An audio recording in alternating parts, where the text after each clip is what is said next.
আমাদের উদারতা, আমাদের তথাকথিত ধর্মনিরপেক্ষতার নামে ভারতবর্ষের বাইরের শত্রু শুধু নয়, ঘরের মধ্যেও টুকরে টুকরে গ্যাং তৈরি হয়েছে। কেউ কেউ মাঝে মাঝে আজাদি আজাদি স্লোগান দেন, কেউ কেউ মাঝে মাঝে কাশ্মীর মাঙ্গে আজাদি স্লোগান দেন। কলকাতার কাছে যাদবপুর বিশ্ববিদ্যালয়, সেখানে 26শে জানুয়ারি পতাকা তুলতে দেয় না, 15ই আগস্ট জাতীয় পতাকা তুলতে দেয় না, সেখানে বন্দে মাতরম নিষিদ্ধ, জাতীয় সঙ্গীত গাওয়া হয় না। এই শক্তি দেশের মধ্যে প্রচন্ডভাবে সক্রিয়। এটার নেতৃত্ব দিচ্ছে ইন্ডি জোটের লোকেরা, যারা 3টে এজেন্ডার উপরে ইন্ডি জোট বানিয়েছে।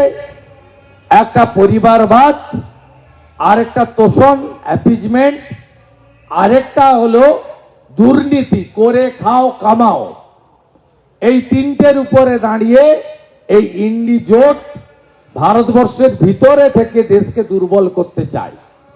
ডক্টর শ্যামাপ্রসাদ মুখার্জি ভারতীয় জনতা পার্টির প্রতিষ্ঠাতা জনসংঘের, তিনি পশ্চিমবঙ্গ থেকে আসেন। ডক্টর শ্যামাপ্রসাদ মুখার্জি 1947-এর 20 জুন আমাদের পশ্চিমবঙ্গকে ভারতভুক্তি ঘটিয়েছিলেন।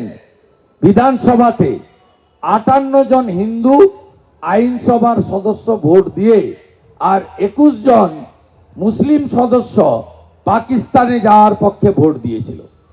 ডক্টর শ্যামাপ্রসাদ মুখার্জি এক নিশান, এক বিধান, এক প্রধান, এই যে স্লোগান দিয়েছিলেন, আজকে সেই স্লোগানকে সামনে রেখে তাকে আত্মবলিদান দিতে হয়েছে কাশ্মীরের মাটিতে। এরা কি বলছে এখানে যে মহাবিকাশ আঘাড়ি ইন্ডি জোটের একটা পার্ট, তারা বলছে যে আমরা 370 হাঁটিয়ে দিয়েছে ভারতবর্ষে মোদিজি, আবার ফিরিয়ে আনব। তারা কি বলছে, রাম মন্দিরকে আবার ভাঙব এবং ওই অবৈধ যে ঢাঁচা স্ট্রাকচার তাকে আবার পুনর্নির্মাণ করব অযোধ্যার ফৈজাবাদে। এরা দেশকে দুর্বল করছে, তাই আপনারা এদেরকে পরাস্ত করবেন। কয়েক লক্ষ বাঙালি আছে, আমি দাদারেও বলেছি, প্রেস কনফারেন্সেও ওয়ার্ল্ড ট্রেড সেন্টার থেকে বলেছি, আমি একটু আগে পুনে সিটি জেলা অফিসে অধ্যক্ষজি এবং পার্টির ইম্পর্টেন্ট কার্যকর্তাদের বলেছি। আজকে পুনের যে বাঙালি কমিউনিটি আমার সামনে আপনারা কয়েকশো জন এসেছেন, তাদেরকেও আমি আমার এই আবেদন রেখে গেলাম।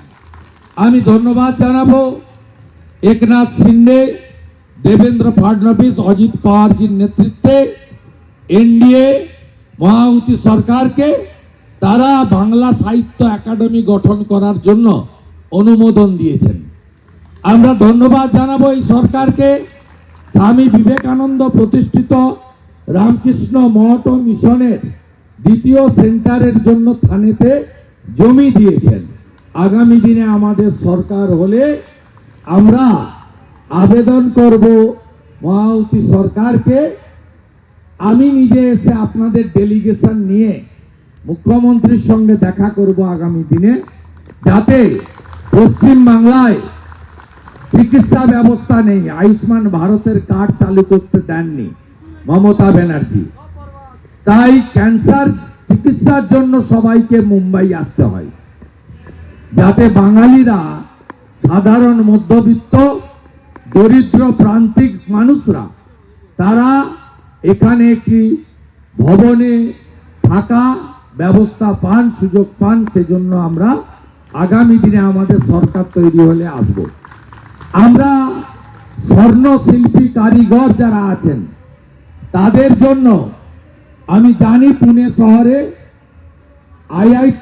আইটিআই সঙ্গে যুক্ত বা আমাদের যেগুলো প্রযুক্তির সঙ্গে যুক্ত এমন বহু মানুষ বাঙালি আছেন, রিটায়ার্ড আর্মিরা আছেন, এখানে থেকে গেছেন, এই শহরকে এবং মহারাষ্ট্রকে ভালোবেসে, তেমনি এখানে স্বর্ণশিল্পী কারিগররাও প্রচুর সংখ্যক রয়েছেন, যারা এখানে সুস্থভাবে চাঁদাবাজি তোলাবাজির মধ্যে না থেকে যা বাংলাতে হয়ে গেছে, আপনারা এখানে মাথা উঁচু করে বিজনেস করছেন।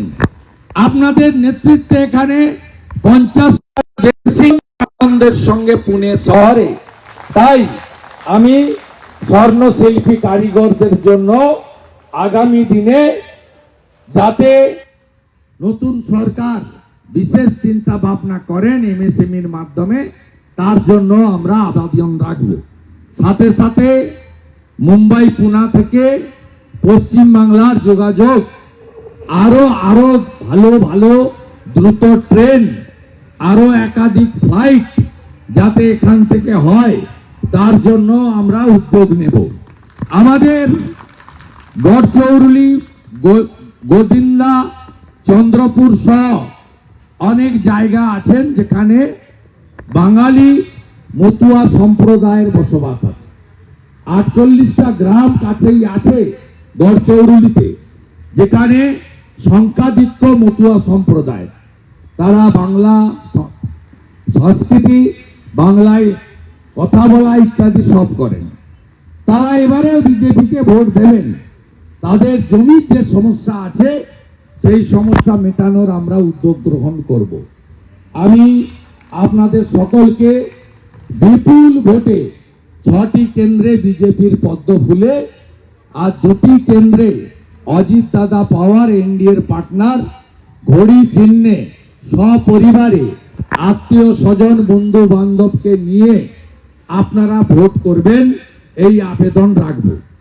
আজকে আমাদের নেতা নরেন্দ্র মোদীজি যখন বলছেন এক रहेगा तो सेफ रहेगा, যখন যোগীজি বলছেন বাঁটেगा तो काटेगा, এক रहेगा तो नेक रहेगा, তখন আমাদেরকে বলা হচ্ছে এরা মেরুকরণের রাজনীতি করছেন।